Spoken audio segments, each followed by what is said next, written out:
넥서스 지난 시간에 이어 제1부 4장으로 이어집니다. 성 아우구스티누스는 실수하는 것은 인간적이지만 실수를 고치지 않는 것은 악마적이다라는 유명한 말을 남겼다. 자정장치가 제대로 작동하기 위해서는 정당성이 필요하다.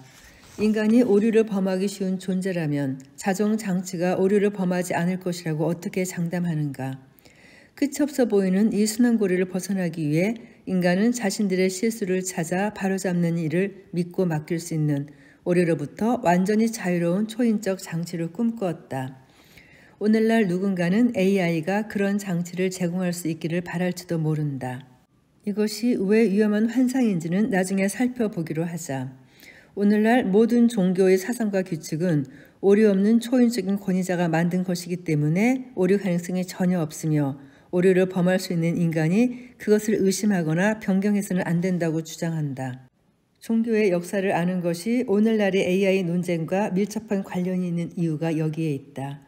블록체인 개념을 2000년 앞서 예견한 유대인들은 거룩한 법전의 사본을 무수히 많이 생산하기 시작했고 모든 유대인 공동체는 그것을 적어도 한 권 이상 가지고 있어야 했다. 이는 두 가지 목적을 달성하기 위한 것이었는데 첫째는 거룩한 책의 사본을 널리 보급함으로써 종교를 대중화하고 독재를 꿈꾸는 사람의 힘을 엄격하게 제한하는 것이었다.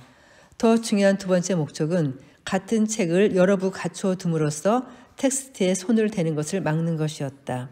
그러나 오류 없는 텍스트에 권위를 몰아줌으로써 인간의 오류를 우회하려던 시도는 결코 성공하지 못했다. 그러면 인간의 오류 문제는 어떻게 다루어야 할까? 정보에 대한 순진한 관점은 교회와 정반대되는 정보의 자유시장의 해결책이라고 생각한다.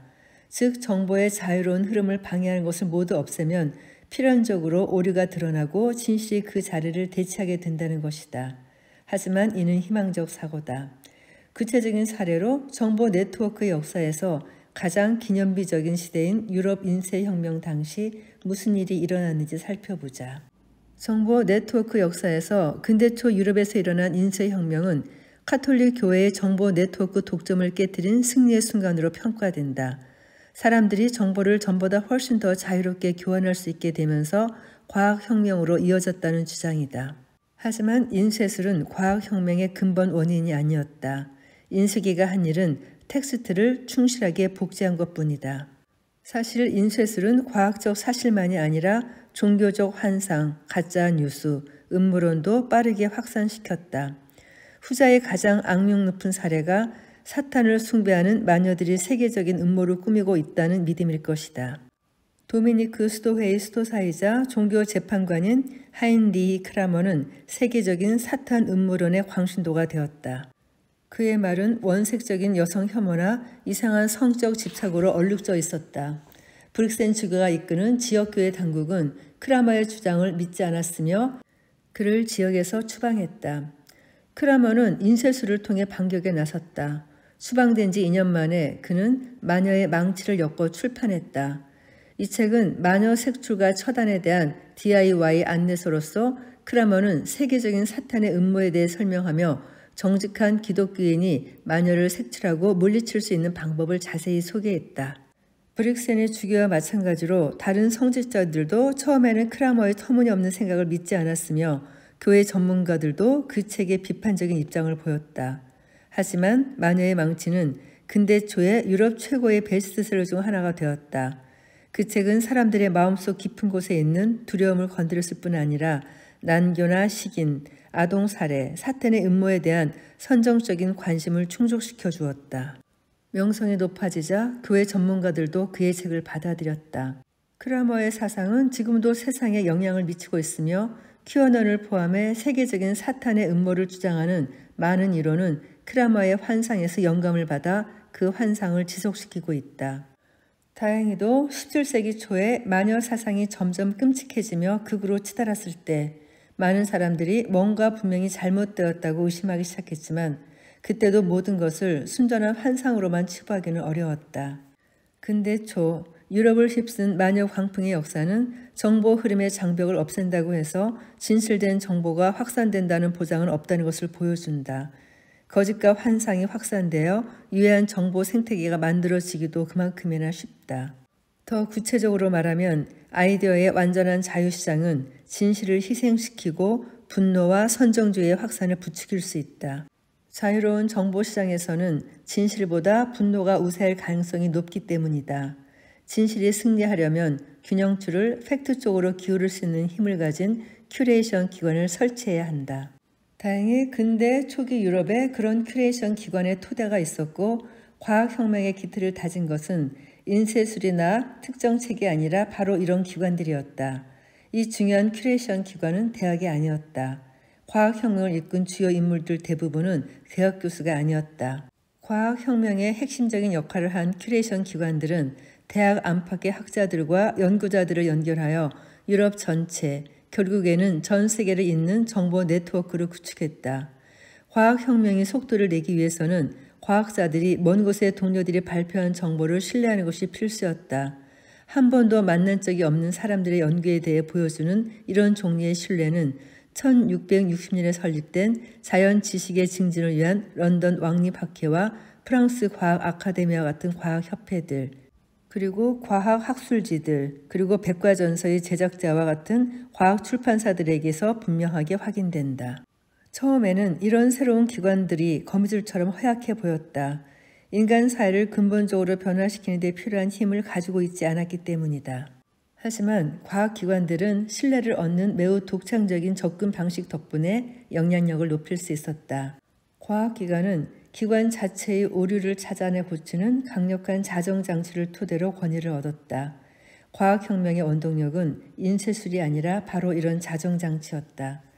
다시 말해 과학혁명은 무지를 발견하는 것에서 시작되었다. 성경을 근거로 하는 종교는 자신들이 오류 없는 지식의 원천에 접근할 수 있다고 가정했다. 과학 문화에는 거룩한 책에 해당하는 것이 없으며 과학 영웅들 중 아무도 자신이 오류를 범하지 않는 예언자나 성인 또는 천재라고 주장하지 않았다. 과학이라는 사업은 무오류성이라는 환상을 버리고 오류를 불가피한 것으로 받아들이는 정보 네트워크를 구축하는 데서 시작한다. 자정장치는 거룩한 책과는 정반대로 작동하는 정보 기술이다. 거룩한 책은 오류가 없어야 하지만 자정장치는 오류가 생길 가능성을 받아들인다. 자정장치란 누군가가 자신의 오류를 스스로 바로잡는 데 사용하는 메커니즘을 뜻한다. 자정장치는 자연에 흔하다. 아이들은 이런 장치 덕분에 걷는 법을 배운다. 다른 많은 신체 과정에서도 자기 교정이 지속적으로 일어난다. 혈압, 체온, 혈당 수치 등 수많은 생리 지표는 상황 변화에 따라 오르내릴 수 있어야 하지만 특정 인계점 밑을 넘거나 밑돌아서는 안 된다. 기관도 자기 교정 메커니즘이 없으면 죽는다. 이런 메커니즘은 인간이 실수와 부패를 저지를 수 있다는 사실을 인정하는 데서 출발한다. 하지만 기관은 인간에게 절망하여 인간을 우회할 방법을 찾는 대신 적극적으로 실수를 찾아 바로잡는다. 근대 초기 유럽에서 등장한 과학기관은 카톨릭 교회와 달리 강력한 자정장치를 중심으로 구축되었다. 무엇보다도 과학기관은 중대한 실수와 범죄가 일어날 경우 기관의 책임을 기꺼이 시인한다. 과학이 비교적 빠른 속도로 발전하고 있는 것은 제도적 실수를 기꺼이 시인하는 태도 덕분이다. 그래서 과학사에서는 가장 큰 경사가 바로 통념이 뒤집히고 새로운 이론이 탄생하는 일이다. 과학의 자정장치가 특히 잘 작동하는 이유는 과학기관이 내부의 오류와 무지를 기꺼이 인정할 뿐 아니라 적극적으로 밝혀내려고 하기 때문이다. 그렇다면 자정장치는 인간의 정보 네트워크를 오류와 편향으로부터 지켜줄 마법의 탄환일까? 불행히도 상황은 훨씬 더 복잡하다. 자정장치는 진실 추구에 필수적이지만 질서 유지 측면에서는 손해이기 때문이다. 강력한 자정장치는 의구심, 논쟁, 갈등 분열을 일으키고 사회 질서를 유지하는 신화의 힘을 약화하는 경향이 있다. 과학기관이 강력한 자정장치를 갖출 수 있었던 이유는 사회 질서를 유지하는 어려운 임무를 다른 기관에 맡기기 때문이다. 그렇다면 학문 분야 외의 기관에서도 강력한 자정장치를 유지할 수 있을까? 특히 경찰, 군대, 정당, 정부처럼 사회 질서를 유지하는 임무를 맡는 기관들에 그런 장치가 존재할 수 있을까? 이 질문은 정보 흐름의 정치적 측면에 초점을 맞추어 민주주의와 독재의 역사를 검토하는 다음 장의 주제다. 곧 살펴보겠지만 민주주의는 정치 영역에서도 강력한 자정장치를 유지할 수 있다고 믿는다. AI 등장이 가져올 혁명적 영향을 제대로 탐구하기 위해서는 고대 아테네, 로마 제국, 미국 소련과 같은 과거 시스템에서 정보 흐름이 정치에 어떤 영향을 미쳤는지 이해해야 한다. AI가 민주주의 자정 기능을 강화할지 아니면 약화할지가 AI와 관련된 가장 중요한 질문 중 하나이기 때문이다. 민주주의와 독재는 일반적으로 상반된 정치적 윤리적 시스템으로서 논의된다. 민주주의와 독재 체제에서 정보는 어떻게 다르게 흐르고 새로운 정보 기술의 발명이 각 정치 체제의 성공에 어떤 도움이 될까? 독재적 정보 네트워크는 고도로 중앙 집중화되어 있다. 이는 두 가지 의미를 내포한다. 첫째, 중앙이 무제한의 권한을 가지며 따라서 정보는 가장 중요한 결정이 내려지는 중앙 허브로 흐르는 경향이 있다. 그래서 때때로 중앙정부가 모든 정보를 독점하고 모든 결정을 직접 내림으로써 국민의 삶 전체를 통제하려고 시도하기도 한다. 독재 네트워크의 두 번째 특징은 중앙에는 오류가 있을 수 없다고 가정하는 것이다. 따라서 독재 네트워크는 중앙의 결정에 도전하는 것을 싫어한다. 고도로 중앙 집중화된 정보 네트워크도 이론상으로는 독립적인 법원이나 선출되는 입법기관과 같은 강력한 자정장치를 유지하려고 시도할 수는 있다. 하지만 그런 장치가 제대로 작동한다면 중앙 권력에 도전하여 정보 네트워크를 분산시킬 것이다. 따라서 독재자는 항상 독립적인 권력 허브를 위협으로 간주하며 무력화하려고 한다. 요컨대 독재는 강력한 자정장치가 없는 중앙 집중화된 정보 네트워크다. 반면 민주주의는 강력한 자정장치를 갖춘 분산형 정보 네트워크다. 그래서 설령 국민의 삶을 세세하게 관리하는 데 필요한 기술이 있다 해도 민주주의 정부는 국민이 스스로 선택할 수 있는 여지를 가능한 한 많이 남긴다. 민주주의에서 모든 것이 다수결로 결정된다는 생각은 흔한 오해다. 오히려 민주주의에서는 중앙정부가 결정할 것을 최소한으로 줄이고 꼭 중앙에서 처리해야 하는 비교적 소수의 결정에만 다수의 의사를 반영해야 한다. 민주주의의 또 다른 중요한 특징은 모든 사람이 오류를 범할 수 있다고 가정하는 것이다. 따라서 민주주의는 중앙정부에 몇 가지 중요한 결정을 내릴 권한을 주는 한편 중앙 권력에 의의를 제기할 수 있는 강력한 장치도 갖추고 있다. 즉, 인간은 오류가 있기 때문에 정부가 필요하지만 정부도 오류가 있기 때문에 선거를 정기적으로 실시하고 언론의 자유를 보장하고 정부 권력을 행정부, 입법부, 사법부로 분류하는 등 오류를 찾아내고 바로잡을 장치가 필요하다는 것이다. 또한 민주주의에서 선거는 도구 상자의 핵심 부품이지 그 자체로 민주주의는 아니다. 다른 자정 장치들이 없다면 선거는 쉽게 조작될 수 있다. 선거가 완전히 자유롭고 공정하게 실시된다 해도 선거만으로는 민주주의를 보장할 수 없다. 민주주의는 다수 독재가 아니기 때문이다. 민주주의는 다수가 인기 없는 소수를 죽이기로 결정할 수 있는 제도가 아니다. 히틀러도 민주적 선거를 통해 집권했지만 몇 달 만에 유대인들과 공산주의자들을 강제 수용소에 보내기 시작했다. 히틀러뿐 아니라 푸틴, 빅토르 오르반, 에르도안, 두테르테, 보소나로, 베냐민 네타냐후 같은 권위적이고 강압적인 지도자들의 정치적 행보는 민주주의를 이용해 권력을 잡은 지도자가 그 다음에 자신의 권력을 이용해 어떻게 민주주의를 망가뜨리는지 보여준다. 이들이 사용하는 가장 흔한 방법은 자정장치를 차례로 공격하는 것이다. 대개 법원과 언론부터 시작한다. 전형적인 독재형 지도자들은 법원의 권한을 박탈하거나 법원을 자기 사람으로 채우고 모든 독립적인 언론 매체를 폐쇄하는 한편 전방위적 선전 기계를 구축한다.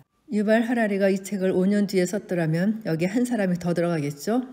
그리고 강력한 지도자를 지지하는 사람들은 보통 이런 과정을 반민주적이라고 생각하지 않는다.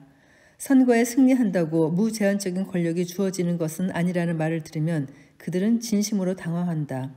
오히려 선출된 정부의 권력을 어떤 식으로든 견제하려는 시도를 민주적이지 않은 것으로 본다. 하지만 민주주의는 다수에 의한 통치를 뜻하지 않는다. 오히려 모두가 자유와 평등을 누린다는 뜻이다. 민주주의는 아무리 다수라도 빼앗을 수 없는 특정한 자유들을 모두에게 보장하는 제도다. 민주주의는 다수의 대표들에게 정부를 구성하여 다양한 분야에서 그들이 선호하는 정책을 추진할 자격을 부여하는 제도라는 점에 의의를 제기하는 사람은 아무도 없다. 하지만 민주주의에는 다소라도 침해할 수 없는 두 가지 권리 범주가 존재한다. 첫 번째 범주는 인권이다. 설령 인구의 99%가 나머지 1%를 제거하고 싶다 해도 민주주의에서는 그것이 금지된다. 이는 가장 기본적인 인권인 생명권을 침해하기 때문이다. 두 번째 중요한 권리 범주는 시민권이다. 시민권은 민주주의 게임의 기본 규칙으로 민주주의 자정 기능을 명문화한 것이다. 가장 분명한 예가 투표권이다. 만일 다수가 소수의 투표권을 박탈할 수 있다면 민주주의는 한 번의 선고로 끝날 것이다. 또 다른 시민권으로는 언론의 자유, 학문의 자유, 집회의 자유 등이 있으며 이런 권리들 덕분에 독립 언론, 대학, 정부에 반대하는 시민단체가 정부를 비판할 수 있다. 인권과 시민권에서 공이 놓치지 말아야 할 중요한 점은 이 권리들이 중앙정부의 권력을 수동적으로 제한하는 데 그치지 않고 중앙정부에 여러 적극적인 의무도 부여한다는 것이다. 민주주의 정부는 인권과 시민권을 침해하지 않도록 조심하는 것만으로는 충분하지 않다. 여기서 한 걸음 더 나아가 두 종류의 권리를 확실히 보장하는 조치를 취해야 한다. 그리고 무엇보다도 선거는 진실을 발견하는 방법이 아니라는 점을 잊어서는 안 된다. 선거는 오히려 사람들의 상충하는 욕구를 조종하여 질서를 유지하는 방법이다. 진실이 무엇인지가 아니라 국민의 다수가 원하는 것이 무엇인지 확인하는 절차다. 그렇기 때문에 민주주의 네트워크는 아무리 다수의 뜻이라 해도 그것으로부터 진실을 보호하기 위해 몇 가지 자정장치를 유지한다. 그리고 어떤 경우에도 선거에서 제시되어서는 안 되는 선택지가 있는데 그것은 진실을 숨기거나 왜곡하는 것이다. 하지만 진실을 발견하기 위하여 진실 추구를 정부에게 감독하라고 하는 것은 여우에게 닭장을 지키라고 하는 꼴이다. 정부는 막강한 기관이며 불편한 사실을 왜곡하거나 감춤으로써 얻을 수 있는 이익이 막대하기 때문이다. 대신 학술기관, 언론, 사법부가 자체적으로 갖추고 있는 자정 기능에 의존하는 편이 더 낫다. 이 기관들은 내부 자정 기능을 통해 부패를 막고 편향을 바로잡고 오류를 찾아낸다. 또 다른 방법으로는 각기 다른 방식으로 진실을 추구하는 독립적인 기관을 열어두고 서로를 견제하며 잘못을 바로잡게 하는 것이다. 이 모든 이야기가 너무 복잡한 소리를 들린다면 그것은 민주주의가 원래 복잡해야 하는 것이기 때문이다. 단순함은 모든 것을 중앙에서 지시하고 모두가 말없이 따르는 독재 정보 네트워크의 특징이다. 독재자의 일방적인 독백을 따라가는 것은 쉽다. 반면 민주주의는 수많은 당사자 간의 대화이며 그중 다수는 동시에 말한다. 그런 대화를 따라가기는 쉽지 않다. 포퓰리스트 지도자들은 이 틈을 파고든다. 대중의 불만을 이용해 민주주의 기관들을 공격하고 자정장치를 모조리 해체한 후 권력을 독점하려 한다. 이 대목에서 포퓰리즘을 다시 살펴보자. 포퓰리즘 세계관을 좀 더 폭넓게 이해하고 포퓰리즘이 반민주적인 독재형 지도자에게 매력적으로 다가오는 이유를 알아보자. 포퓰리즘이라는 말은 국민을 뜻하는 라틴어 포퓰루스에서 유래했다. 민주주의에서는 정당한 정치 권력이 오직 국민에게서만 나온다. 포퓰리스트들은 이 기본적인 민주주의 원리를 소중히 여기지만 이 원리로부터 한 정당이나 한 명의 지도자가 모든 권력을 독점해야 한다는 납득할 수 없는 결론에 도달한다. 포퓰리스트들은 흠잡을 데 없어 보이는 민주주의 원리를 바탕으로 전체주의적 목표인 무제한적인 권력 추구를 정당화하는 기발한 정치적 연금술을 부린다. 이것이 어떻게 가능할까? 그들의 가장 놀라운 주장은 자신들만이 진정으로 국민을 대변한다는 것이다. 민주주의에서는 오직 국민만이 정치 권력을 가질 수 있는데 포퓰리스트 정당만이 국민을 대변하므로 포퓰리스트 정당이 모든 권력을 가져야 한다는 것이다. 심지어 이들은 표를 많이 받지 못해도 여전히 자신들만이 국민을 대변한다고 믿는다. 포퓰리즘의 이런 신조는 국민이 다양한 이해관계와 의견을 지닌 실존하는 개인들의 집합이 아니라 국민의 뜻이라는 하나의 의사를 지닌 정체불명의 통합체라는 믿음에서 비롯된다. 이런 종교에 가까운 믿음이 가장 악명 높고 극단적인 형태로 드러난 것이 나치 이데올로기이다. 이때 지도자는 무오류의 직관을 통해 국민이 어떻게 느끼고 무엇을 원하는지 꿰뚫어 볼 수 있다. 일부 독일 국민이 지도자의 생각에 동의하지 않는다면 그건 지도자가 틀렸다는 의미가 아니라 그런 반대자들이 국민에 속하지 않은 반국가 세력이기 때문이다. 2025년 대한민국의 상황이 참으로 이해가 되네요.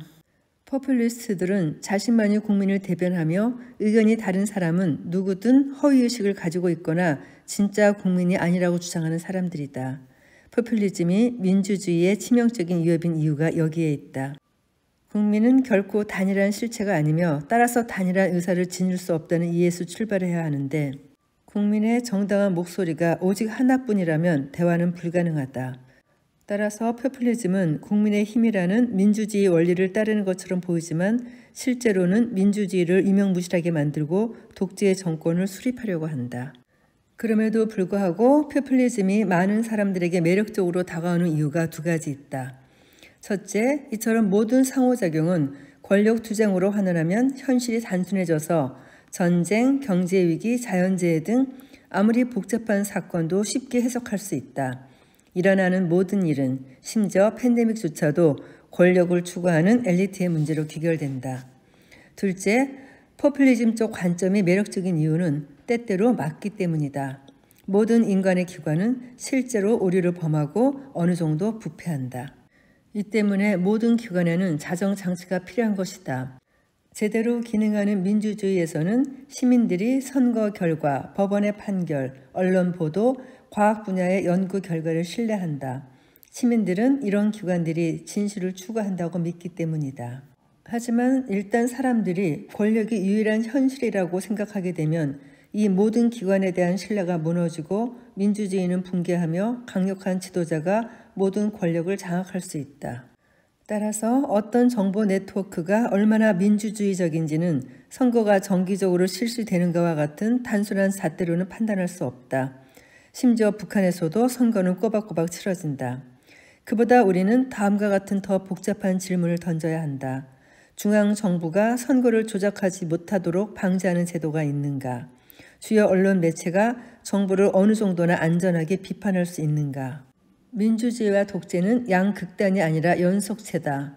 한 네트워크가 이 연속체에서 민주주의에 더 가까운지 독재에 더 가까운지 판단하려면 네트워크 내에서 정보가 어떻게 흐르고 무엇이 정치적 대화에 영향을 미치는지 이해할 필요가 있다. 그리고 민주주의는 사람들이 자유롭게 대화할 수 없을 때만이 아니라 사람들이 들으려 하지 않거나 들을 수 없을 때도 죽는다. 농업혁명 이후 수천 년 동안 특히 문자의 발명으로 대규모 관료 조직을 갖춘 정치 체제가 등장하고부터는 정보 흐름을 중앙에 집중시키기는 쉬워진 반면 민주적인 대화를 유지하기는 어려워졌다. 제정 러시아의 마을과 로마의 도시에서 어떤 식으로든 민주주의가 가능했던 것은 의미 있는 공개 토론이 가능했기 때문이다. 하지만 수백만 명 규모의 민주주의는 현대에 와서 대중매체가 대규모 정보 네트워크의 성격을 바꿨을 때 비로소 가능해졌다. 대중매체는 수백만 명의 사람들을 그들이 아무리 멀리 떨어져 있어도 빠르게 연결할 수 있는 정보 기술이다. 인쇄술은 중요한 첫걸음이었다. 인쇄술 덕분에 책과 소책자를 낮은 비용으로 빠르게 대량 생산할 수 있었고 그 결과 더 많은 사람들이 자신의 목소리를 낼 수 있었으며 시간이 좀 걸리기는 해도 넓은 영토 반대편에서도 그 목소리를 들을 수 있었다. 신문은 정기적으로 발행되는 소책자로 훨씬 강력한 자정 기능을 갖추고 있었다. 일회성 간행물과는 달리 실수를 바로잡을 기회가 있었을 뿐 아니라 대중의 신뢰를 얻으려면 그렇게 해야 했다. 그리고 1824년 미국이라는 새로운 국가는 당시 대부분의 정치 체계와 비교해 훨씬 강력한 자정 장치들을 갖추고 있었다. 그중 하나가 자유로운 언론이었다. 이런 자정 장치 덕분에 미국은 점차 투표권을 확대하고 노예제를 폐지하고 더 포용적인 민주주의 국가로 변모할 수 있었다. 인쇄된 신문은 대중매체 시대를 연 선구자에 불과했다. 19세기와 20세기에 전신, 전화, 텔레비전, 라디오, 기차, 증기선, 비행기 등 새로운 통신 운송 기술이 잇따라 등장하면서 대중매체의 힘이 크게 강화되었다. 새로운 기술 덕분에 광활한 영토에 흩어져 사는 수많은 사람들이 역사상 처음으로 실시간으로 연결될 수 있었다.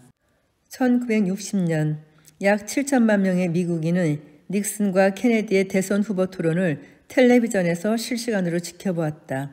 시청자들은 집안에 앉아 버튼을 누르기만 하면 되었다. 바야흐로 대규모 민주주의가 가능해진 것이었다. 그러나 언제나 그렇듯이 우리는 기술 결정론을 조심해야 한다. 즉 대중매체의 등장이 대규모 민주주의로 이어졌다고 단정해서는 안 된다. 대중매체는 대규모 민주주의를 가능하게 만들었을 뿐 필연으로 만들지는 않았다. 대중매체는 다른 유형의 정치체제도 가능하게 만들었다. 현대의 새로운 정보기술은 무엇보다도 대규모 전체주의 정권의 문을 열었다. 닉슨과 케네디처럼 스탈린과 프르슈초프도 라디오를 통해 메시지를 내면 블라디보스톡에서 칼리니그라드까지 수억 명의 사람들이 동시에 들을 수 있었다. 전신과 라디오 등 현대 정보 기술이 발명되기 전에는 대규모 전체주의 체제가 불가능했다. 아무리 무자비한 전제군주도 대규모 사회를 완전히 통제하는 데 필요한 장치가 없었던 것이다. 하지만 현대 기술은 대규모 민주주의를 가능하게 했을 뿐만 아니라 대규모 전체주의도 가능하게 했다. 19세기에 산업 경제가 부상하면서 정부들은 훨씬 더 많은 행정 관료를 고용할 수 있었고 전신과 라디오와 같은 새로운 정보기술 덕분에 이 모든 관료를 빠르게 연결하고 감독할 수 있게 되었다. 이는 정부와 권력의 전례 없는 독점을 가능하게 함으로써 그런 힘을 꿈꾸던 사람들에게 힘을 실어주었다. 민주주의가 서로를 견제하는 중첩되는 사정장치를 둠으로써 유지되듯이 현대 전체주의는 서로를 통제하는 중첩되는 감시장치를 두었다. 우리는 근대 말의 새로운 정보기술이 대규모 민주주의만이 아니라 대규모 전체주의를 탄생시켰다는 것을 알았다. 하지만 두 체제가 정보기술을 사용하는 방식에는 중대한 차이가 있었다. 앞에서 언급했듯이 민주주의는 정보가 중앙 외에도 여러 독립적인 채널을 통해 흐르도록 장려되며 많은 독립적인 노드가 자체적으로 정보를 처리하고 결정을 내릴 수 있다. 따라서 정보는 정부 부처를 거치지 않고 민간 기업, 민간 언론기관, 지방자치단체, 스포츠협회, 자선단체, 가정, 개인들 사이를 자유롭게 순환한다. 반대로 전체주의에서는 모든 정보가 중앙 허브를 통과해야 하며 독립적인 기관들이 자체적으로 결정을 내릴 수 없다. 이들은 각기 장단점이 있는데 중앙 집중화된 전체주의 네트워크의 가장 큰 장점은 극도로 질서정연하다는 것이다. 이는 신속하게 결정을 내리고 내려진 결정을 가차없이 시행할 수 있다는 뜻이다. 하지만 초집중화된 정보 네트워크에는 큰 단점도 몇 가지 있어서 정보가 오직 공식 채널을 통해서만 흐를 수 있기 때문에 공식 채널이 막히면 정보가 흐를 수 있는 대체 수단이 없다. 게다가 공식 채널은 자주 막힌다. 공식 채널이 자주 막히는 한 가지 흔한 이유는 두려워하는 부하들이 나쁜 소식을 상관에게 숨기기 때문이다. 또 하나의 흔한 이유는 질서 유지 때문인데 전체주의 정보 네트워크의 주된 목표는 진실 발견이 아니라 질서 유지이기 때문에 불안한 정보가 사회 질서를 흔들 위험이 있을 경우 전체주의 정권은 그것을 차단한다. 물론 민주주의 국가의 지도자들도 나쁜 소식을 반기지는 않는다. 하지만 분산된 민주주의 네트워크에서는 공식 소통 라인이 막히면 다른 채널을 통해 정보가 흐른다. 우리가 민주주의와 전체주의를 서로 다른 유형의 정보 네트워크로 인식하게 되면 왜 두 네트워크가 특정 시대에 급부상하고 다른 시대에는 부재하는지 이해할 수 있다. 이는 단지 사람들이 특정한 정치적 이상에 대해 믿음을 얻거나 잃기 때문만은 아니다. 정보기술 혁명도 중요한 역할을 한다. 물론 인쇄술 때문에 마녀 사냥이나 과학혁명이 일어난 것이 아니듯이 라디오 때문에 스탈린식 전체주의나 미국식 민주주의가 탄생한 것은 아니다. 기술은 단지 새로운 기회를 열어줄 뿐이며 어느 쪽으로 갈지는 우리에게 달렸다. 인류가 21세기의 두 번째 분기에 접어드는 지금 우리가 해야 할 핵심 질문은 민주주의와 전체주의가 현재의 정보혁명이 제시하는 위협과 기회를 얼마나 잘 다룰 것인가다. 새로운 기술이 한 유형의 체제에 더 유리할까? 아니면 세계가 이번에는 철의 장막이 아닌 실리콘 장막으로 다시 한번 분열될까? 이전 시대와 마찬가지로 정보 네트워크들은 진실과 질서 사이에서 올바른 균형을 찾기 위해 고군분투할 것이다. 어떤 네트워크는 진실을 우선시하고 강력한 자정장치를 유지할 것이다. 또 어떤 네트워크는 정반대 선택을 할 것이다. 지금까지는 역사상 모든 정보 네트워크가 인간 신화 제작자와 인간 관료에게 의존해 작동했다. 하지만 이제부터 인간은 디지털 신화 제작자들, 디지털 관료들과 경쟁해야 한다. 21세기의 정치가 분열된다면 민주주의와 전체주의 사이의 분열이 아니라 인간과 비인간 사이의 분열이 될 것이다. 새로운 실리콘 장막은 민주주의 체제를 전체주의 체제와 분리하는 대신 모든 인류를 불가해한 알고리즘 지배자와 분리할 것이다. 모든 국가의 각계각층 사람들이, 심지어 독재자조차 우리의 일거수일투족을 감시할 수 있는 낯선 지능에 종속되는 상황에 놓여도 우리는 그 낯선 지능이 무엇을 하는지 제대로 이해하지 못할지도 모른다. 따라서 이 책의 나머지 부분에서는 그런 실리콘 장막이 실제로 세상에 들여지고 있는지, 컴퓨터가 우리의 관료 조직을 운영하고 알고리즘이 새로운 신화를 만들어낼 때 우리 삶이 어떤 모습일지 살펴볼 것이다. 유발 하라리의 넥서스 제1부를 마칩니다. 오늘도 긴 녹음 들어주신 여러분들께 감사드립니다.